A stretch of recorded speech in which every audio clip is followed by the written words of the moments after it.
The days of pain seemed endless. My body grew heavier with each sunrise, and exhaustion clung to my bones like a curse I couldn't shake. In those moments, when life itself felt fragile, I found comfort in believing that love, especially from those closest to me, could keep me standing. Among them was my best friend, the one who swore she'd never leave my side, no matter how bad things got. When I received my diagnosis, one of those illnesses that changes everything in a heartbeat, she was the first to show up. Tears shimmered in her eyes as she smiled through the fear. "You'll get through this," she said softly. "I'll take care of you." Those words echoed in my mind whenever the physical pain became unbearable, like a whisper of hope against the chaos. But what I didn't know was that behind that gentle voice hid something far darker, a motive buried beneath the mask of friendship. The first few weeks were chaos, endless tests, pills, and appointments. She was always there, bringing food, cleaning the house, telling me how proud she was of my strength. I leaned on her more than anyone else. I cried on her shoulder, grateful to have someone so loyal. Slowly, I began to hand over pieces of myself, my fears, my secrets, my trust. I told her about my savings, my will, my memories. She said she needed to know everything so she could help me better. And I believed her, because that's what pain does. It makes us cling to anyone who promises comfort. But then, things began to change. Her questions became different. Not about my health anymore, but about my insurance, my house, my passwords. I brushed it off, convincing myself it was care, not curiosity. Yet the warmth in her voice was fading. Her eyes, once full of empathy, had turned cold, calculating, like someone quietly taking notes on how much they could gain. I didn't see it then, but she was already planning something. Something that would destroy what little faith I still had left. Have you ever trusted someone completely, only to find out they had other intentions? Share your story in the comments below. It all began to crumble quietly, almost invisibly. At first, just small things. A bill I didn't remember paying, a message I didn't recall sending, a missing piece of jewelry I swore I had put away. I blamed the medication. The strong doses left me dizzy, forgetful, detached from reality. It was easy to convince myself that my mind was failing me, not the people around me. But one morning, when I went to the bank to check my savings, my heart nearly stopped. A large withdrawal had been made, and the authorization bore her name, my best friend. My hands trembled as I stared at the document. "There must be a mistake," I whispered. I called her immediately. Her voice came calm, sweet, rehearsed. "Don't worry," she said. "You asked me to take care of that for you, remember?" I didn't remember, but I wanted to believe her so badly that I almost did. Soon, her visits became constant. Not comforting anymore, but suffocating. She brought me papers to sign, said they were from the insurance company or hospital forms. I signed everything. My body was weak, my mind even weaker. I trusted her like family. Then, one afternoon, my sister came by unexpectedly. She noticed the tension immediately, the way my friend avoided eye contact whenever money was mentioned, the quick, nervous laugh. My sister's instincts kicked in. She began to watch quietly, pretending not to notice. And then came the day everything fell apart. It was raining outside. I remember the smell of wet earth and fear in the air. While I slept in the next room, my sister walked in and found her, my best friend, going through my drawers, photographing my documents, copying my ID. When my sister confronted her, she froze. No denial, no apology. just a cold stare that sent chills down my spine when I heard about it later. The pain that followed was unlike anything my illness had caused. Betrayal cuts deeper than any wound. It wasn't about the money, it was about trust, shattered in silence. The person who once held my hand through sleepless nights had been using those same hands to steal from me. Have you ever discovered that someone used your weakness to their advantage? Share your experience in the comments. Your story might help someone else open their eyes. That night, sleep refused to come. The words, "She's been lying to you," echoed in my mind like a haunting melody. Every memory replayed in fragments, her hugs, her comforting words, her promises. They all felt poisoned now. How long had she been pretending? At what point did her kindness turn into calculation? I stared at the ceiling, asking questions I knew would never have answers. The room felt colder than ever, and I realized that sometimes betrayal doesn't scream. It whispers softly, through familiar voices. The next morning, my sister urged me to go to the police, but I hesitated. My heart was still fighting my mind. I kept thinking, maybe she had her reasons. Maybe she made a mistake. Because it's hard to accept that someone you love could look you in the eyes and lie so easily. Eventually, I decided to confront her. When she arrived that afternoon, carrying her usual fake smile and the faint scent of her perfume, I could barely breathe. I asked her to sit down. My hands were shaking, but my voice was calm when I said, "Did you touch my documents?" For a split second, her face froze, just a flicker of guilt, before she laughed. "You're imagining things," she said. "It's the medication again. You're not thinking clearly, but this time, I saw it. The mask slipping."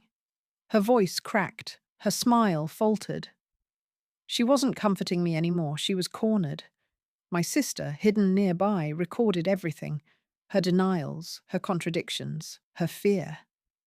The truth had finally shown its face. After that day, she disappeared.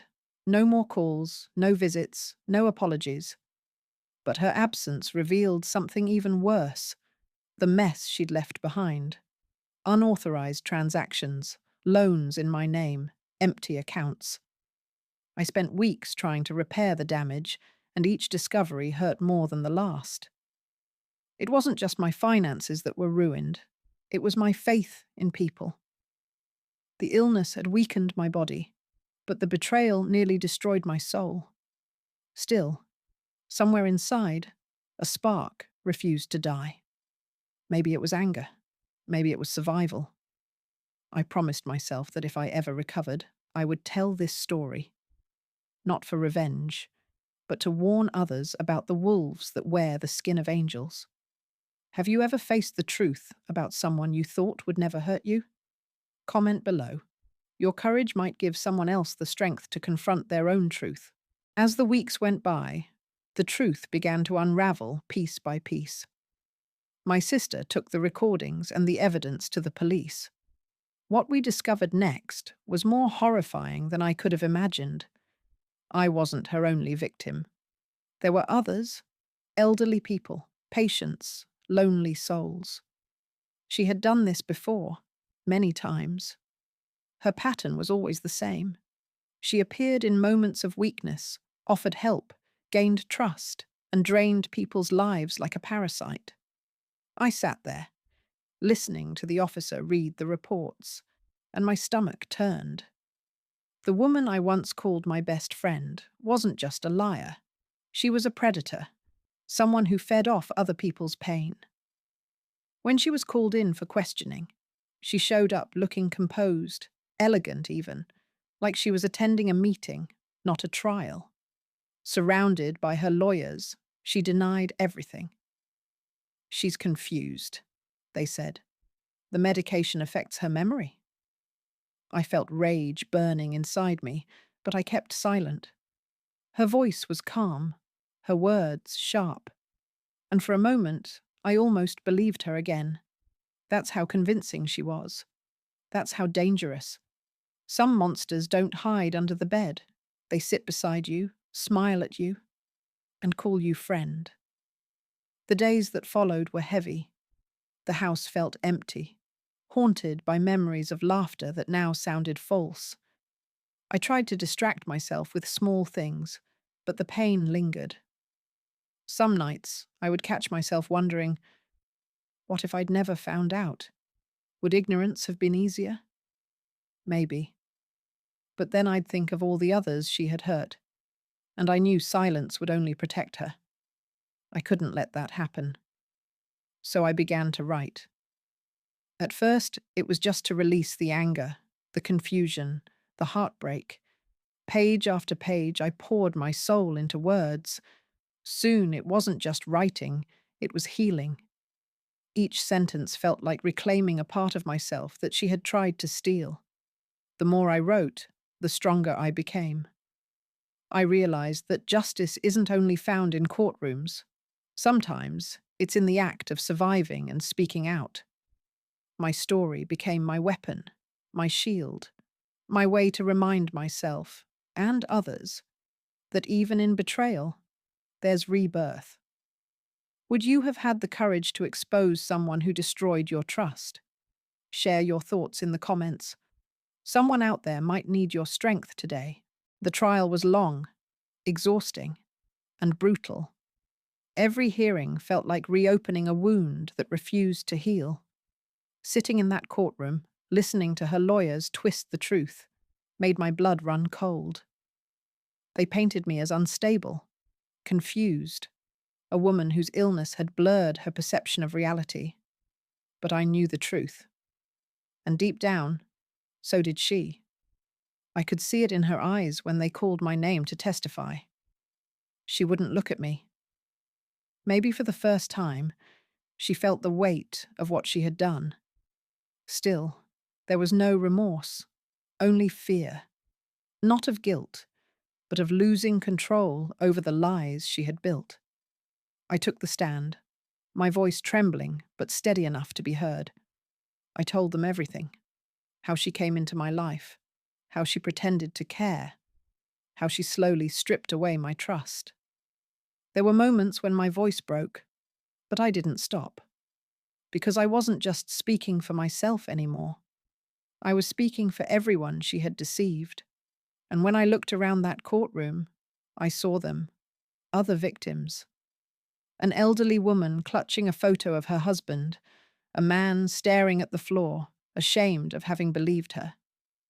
We were all pieces of her cruelty, different chapters of the same story. The prosecutor laid out the evidence, the recordings, the forged documents, the transfers. There was no escape for her this time. When the verdict was read, she was found guilty. She looked up briefly, and for the first time, I saw something in her expression. Not regret, but defeat. The room was silent, heavy with the sound of justice finally breathing. But when I walked out of that courtroom, I didn't feel victorious. I felt empty. Justice had been served, yes, but the scars remained. Because no sentence, no punishment, could ever give back what she stole. My trust, my peace, my faith in people. Still, I had something she would never have.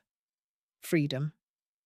I realized that true healing doesn't come when the pain ends, but when you learn to live despite it. Do you believe forgiveness is possible after such deep betrayal? Or are some wounds meant to stay as reminders? Share your view in the comments below. Your words might resonate with someone still healing.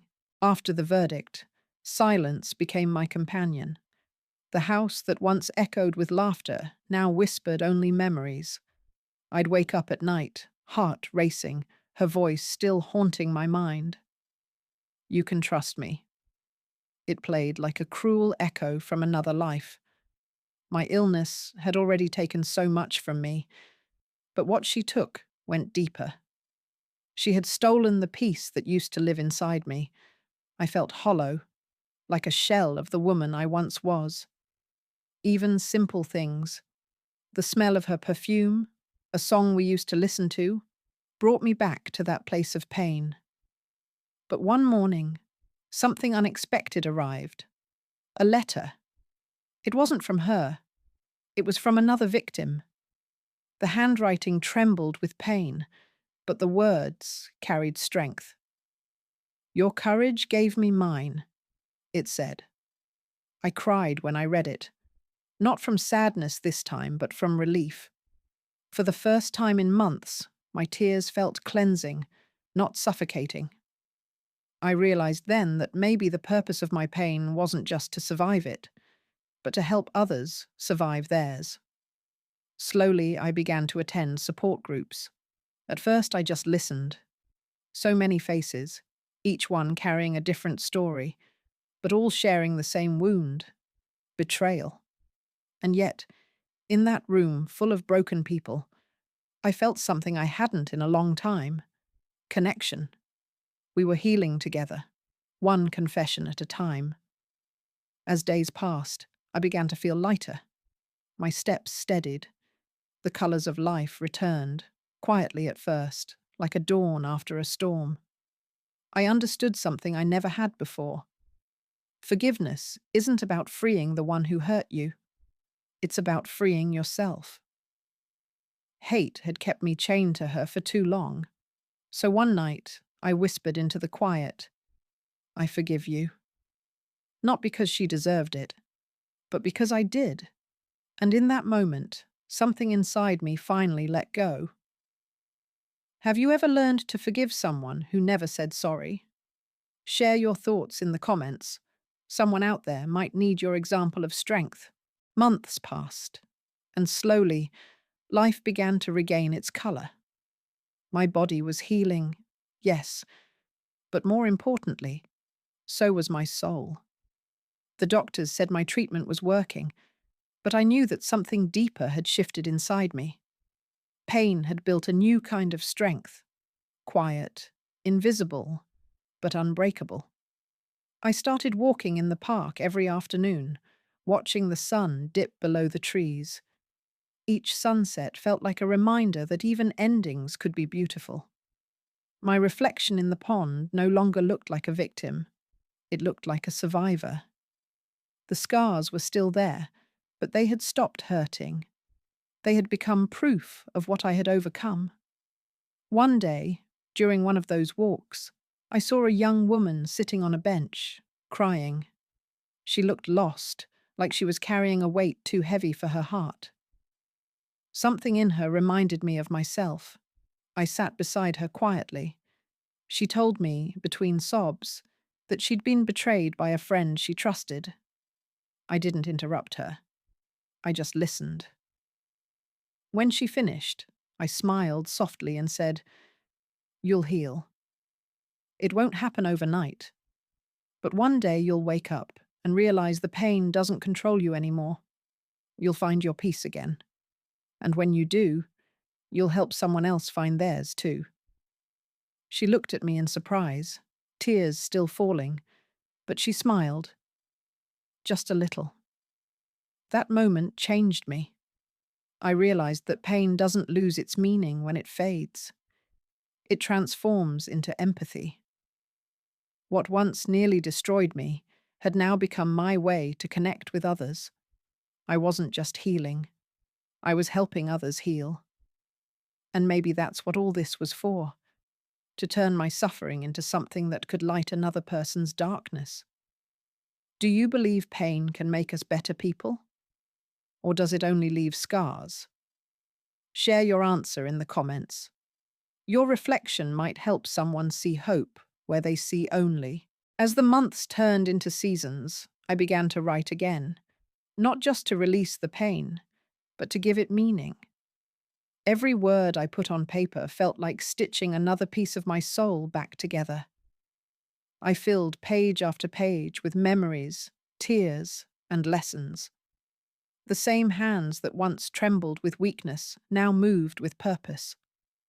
Writing became my medicine, my prayer, my way of telling the world, I survived.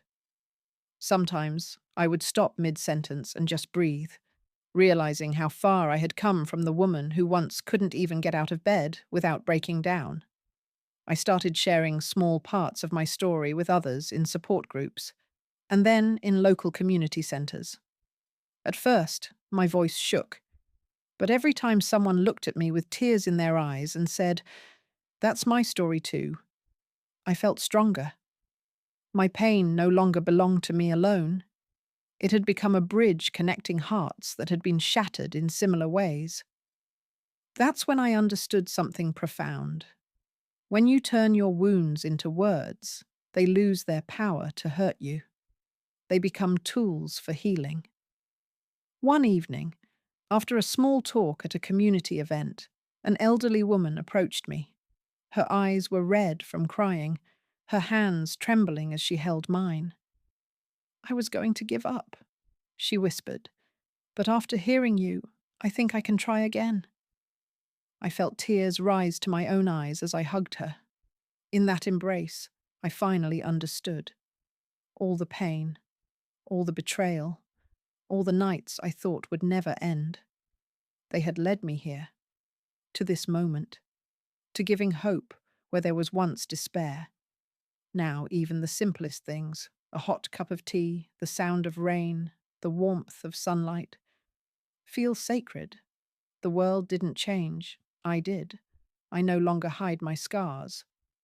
They are my proof of life, my reminder that I've fallen and risen, and that the heart, even when broken, still beats with purpose. Have you ever turned your pain into something that could inspire others? Comment below. Your story might be exactly what someone needs to hear today. Time passed, and I began to understand that real justice doesn't always come from a courtroom. Sometimes it comes quietly, through life itself. Word reached me months later that she, the woman who betrayed me, had lost everything. Friends had abandoned her. Her reputation was gone, and the same loneliness she once used against others had become her own punishment. I didn't feel joy or satisfaction when I heard it. I felt something unexpected. Pity. Because people like her never truly live. They survive on manipulation, on taking, on pretending, and eventually, life takes back everything they stole. That day, I realized I had already won. Not because she had fallen, but because I had risen. Forgiveness had set me free in ways revenge never could. I no longer carried her in my thoughts, no longer replayed the lies or the pain. The chain that once tied me to her was broken, and for the first time in years, I could breathe without the weight of anger pressing on my chest. The night sky outside my window looked different, vast, calm, full of promise. I whispered to the stars, "It's over." And I meant it. My body continued to heal, but the greatest recovery happened inside me. People said I looked different, lighter somehow, brighter. I think it was because I had finally learned to protect my peace. The scars on my soul had turned into armor, and instead of making me bitter, they made me wiser. I no longer looked for good in everyone, but I also no longer let the bad destroy me. Life had taught me discernment, not distrust. One evening, standing on my balcony, I looked at the stars again and smiled. Every hardship, every tear, every sleepless night, they had shaped me into someone new. I didn't need her apology. I didn't need closure. I had found it within myself. I finally understood that sometimes God allows us to lose what we thought we needed just to give us back what we truly are. Have you ever received justice without seeking revenge, just by letting life take its course? Share your thoughts in the comments. Your story might remind someone that peace is the greatest victory of all. A year later, my life looked nothing like the one I had before. The fear was gone. The bitterness had faded. I had started to laugh again, not out of politeness, but from joy that came naturally. I returned to work, met new people, and even began to dream again. Then, one morning, I received an invitation that made my heart race. A hospital had asked me to give a talk about resilience, the same hospital where I'd once been a patient. I hesitated at first, afraid of the memories, but something inside me whispered, "You're ready." When I walked through those familiar corridors, the scent of antiseptic and echo of footsteps brought everything back. The fear, the pain, the nights I thought would never end. But as I stood on that small stage, looking at the audience, patients in wheelchairs, parents holding children's hands, people wearing the same expression I once had, all I felt was gratitude. I told them about my journey, about the darkness and the betrayal, but most of all, about the rebirth that followed. Healing, I said, doesn't start in your body. It begins in your heart. As I spoke, I saw tears glistening in the eyes of strangers who suddenly didn't feel so alone anymore. When I finished, a little girl wearing a colourful scarf came up to me. Her tiny hands trembled as she held mine and asked, "I'll get better one day like you, right?" My throat tightened. I knelt down, smiled, and whispered, "Yes, sweetheart. You will. And when you do, you'll tell your story too, so others can believe again." That moment changed everything. I realized that the pain I had lived wasn't a curse. It was a calling. My story had become a mirror for others to see their own strength. I wasn't the sick woman anymore, or the betrayed friend.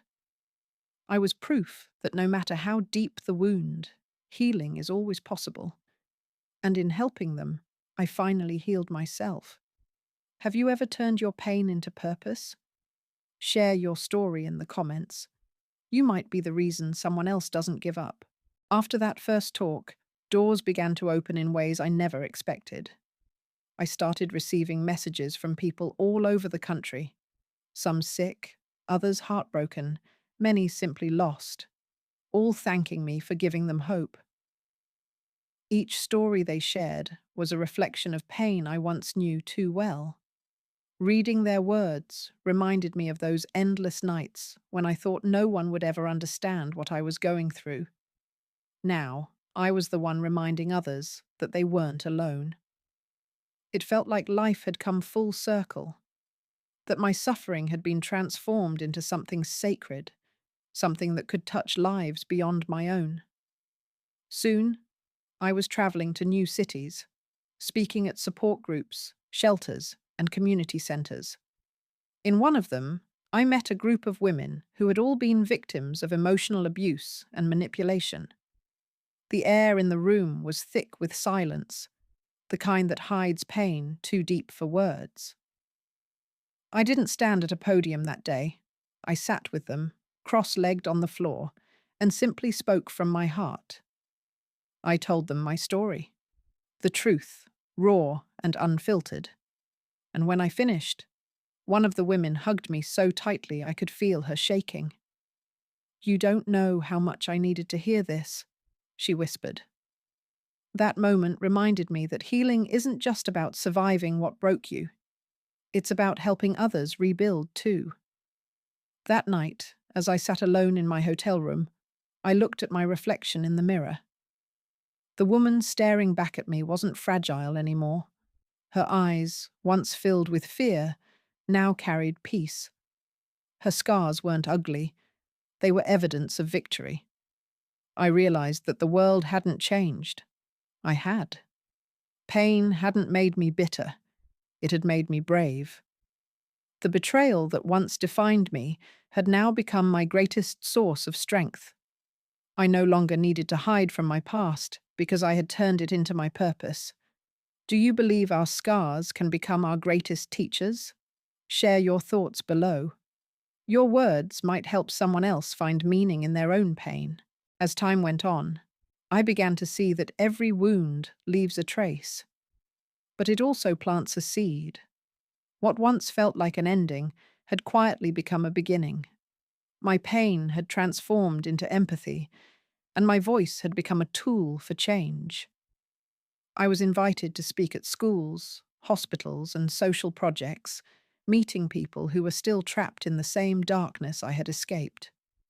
Each time I shared my story, I could see a spark reignite in their eyes, the same spark that once saved me. It was then that I realized something profound. When you share your story, you give others permission to heal. One afternoon, after a talk at a rehabilitation center, a journalist approached me. "You speak with such peace," she said. "How do you manage to talk about something so painful without breaking down?" I smiled and answered, "Because when you understand that pain shaped you, it stops controlling you." A few weeks later, I received an unexpected call. A publishing house wanted to turn my journey into a book. At first, I hesitated. To put everything on paper again meant reopening old wounds. But something inside me whispered, "It's time." So I wrote, every memory, every fear, every victory. The writing process was both torment and therapy. There were nights when I cried over my keyboard, revisiting moments I thought I'd buried forever. But as I typed the final sentence, I felt something shift inside me. It wasn't a book about betrayal or illness anymore. It was about rebirth. When it was finally published, the response was overwhelming. Letters and messages poured in from people who said my words had given them strength to keep living, to trust again, to forgive themselves. And in that moment, I understood the purpose behind everything I had endured. The pain wasn't meant to destroy me. It was meant to build me. My story had stopped being about loss and had become a testimony of resilience. I had turned my suffering into light, and that light was now guiding others out of their darkness. Do you believe everything happens for a reason? Even pain? Share your thoughts in the comments. Your truth might help someone understand their own journey. The day my book was released marked a new chapter, not just in my story, but in my soul. I was no longer known as the woman who had been betrayed, or the patient who almost didn't make it. Now, people called me something I never imagined I could be: an inspiration. Seeing my story printed on the pages, in the hands of strangers who found hope in my words, was surreal. During my first signing event, one by one, readers approached me with tears in their eyes. Some said my book helped them leave toxic relationships. Others said it gave them courage to start over. I listened to each of them, feeling a warmth in my chest that words can't describe. Because that's the thing about healing. When you give it away, it multiplies. During a radio interview, the host asked a question that made the room fall silent. "Have you forgiven her?" For a moment, I couldn't speak. The memories came back like faint echoes: her smile, her lies, the pain. Then I took a deep breath and said, "Yes, I forgave her. But not for her peace, for mine." The host went quiet and then nodded slowly. Forgiveness, I had learned, isn't about justice, it's about freedom. It doesn't erase the past, it releases its hold over you. That's the kind of peace no courtroom can give, the kind that comes from within. Later that night, back home, I opened my own book and flipped through the pages. I stopped at a line I had written months ago, and it struck me all over again. Life wounded me deeply, but it also taught me how to bloom among the ruins. I closed the book and looked at the sky outside my window. The moonlight filtered through the curtains, gentle and forgiving. For the first time, I didn't feel haunted by the past. I felt grateful for it, because it was my pain that had shaped me into who I was meant to become. I realized that survival isn't about escaping suffering, it's about transforming it. And in that transformation, I found something eternal: peace. Have you ever forgiven someone, not for them, but for yourself? Share your story in the comments below. Your words might help someone else set themselves free. The months that followed were quiet, beautifully, peacefully quiet. The noise of chaos had faded, replaced by the gentle rhythm of a simple life. I moved to a small house surrounded by fields and trees, where mornings smelled like fresh coffee and new beginnings. Every sunrise felt like a gift, every sunset a reminder that even the darkest stories can end in light.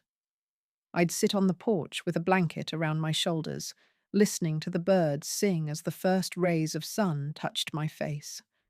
There was no rush, no fear, no ache, just gratitude. Gratitude for the strength I never knew I had, and for the peace I once thought I'd never feel again. One morning, as I was sorting through old letters, I found a small envelope slipped under my door. The handwriting was shaky, unfamiliar, yet hauntingly personal. Inside, there was just one sentence. I'm sorry for everything. No name, no return address, but I didn't need one. I knew exactly who it was from. I sat there for a long time, holding the letter, waiting for the anger to rise. But it never did. Instead, a calm smile crept across my face. I didn't need her apology anymore. I had already forgiven her long before she asked for it. Because forgiveness isn't about waiting for someone to say, I'm sorry. It's about choosing peace for yourself.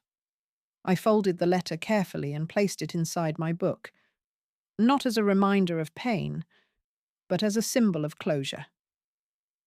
That was the moment I knew the story had come full circle. The woman who once cried in despair had become the woman who could smile at her scars. The betrayal that had once broken me had become the lesson that rebuilt me. And as the sun climbed higher that morning, I whispered to myself, it's over.